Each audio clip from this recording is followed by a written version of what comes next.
Well guys, one of my dreams come true. I want you to pick up a Nautilus Marine Simple 60 water maker. I seen this advertised quite a while back on the Mariners webpage, second hand. The guy bought it and decided to sell his boat instead.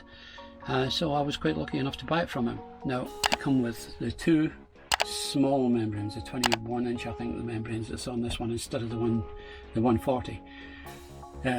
But it still gives 60 litres, so I'm happy enough with that, 60 litres an hour. The pump I managed to fit way back up in the lazarette. That's the high pressure pump, and I've put a box around it just so that anything I've got stored in there is not going to hit against it. The two filters, pre-filters, go here against the wall. I can easily change them, easily get into them. And this was all like in little pieces that you can add to work out what you were doing and whatever. So I built a little enclosure to hold this all in place. It's got the pressure gauge.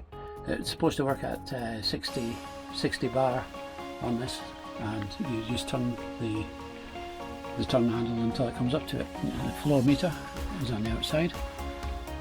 Now I've put an extra diverter valve on there, a three-way valve, so that I can actually fill a water tank, an extra water can, while I've got power, and the booster pump is actually in the engine compartment, so I can actually use that one there to fill fresh water into a bowl for when I want to flush it through with fresh water instead of taking it back out of the tank again.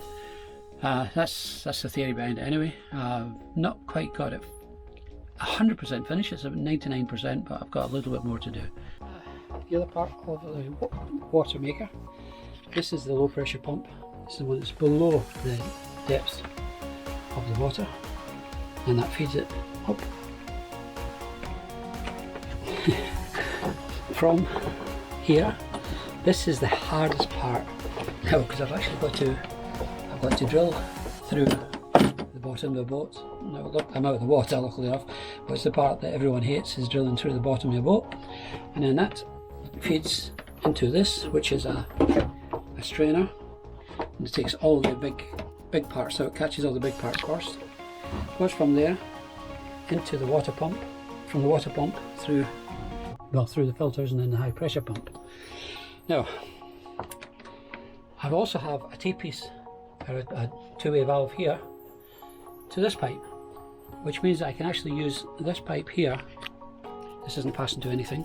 I can use that for flushing out with fresh water when I finish with the water maker, and I can also use it for pickling if I'm not going to be using the machine for a while. But anyway, this is now my least favourite job, is boring a hole through the bottom of my boat. I was thinking this one here, this is the engine cooling water, it's raw water pump inlet. So I'm just going to put it in line with that, but on this side it should be still enough room for it to be able to turn on and off as required to run in here. The only other option would have been really to have it further in here, and I don't really want that in there. So yeah, so I'm going to have to drill the hole, and then I have to make it all level with epoxy and join it all together.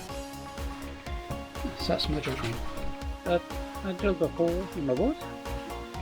So with that in my hand you can see just how thick my boat is. This hole, that's made a hole a little bit bigger top and bottom, filled it with Sikaflex. I have to clean it all out. Just going to epoxy around that hole before I actually fit the stopcock.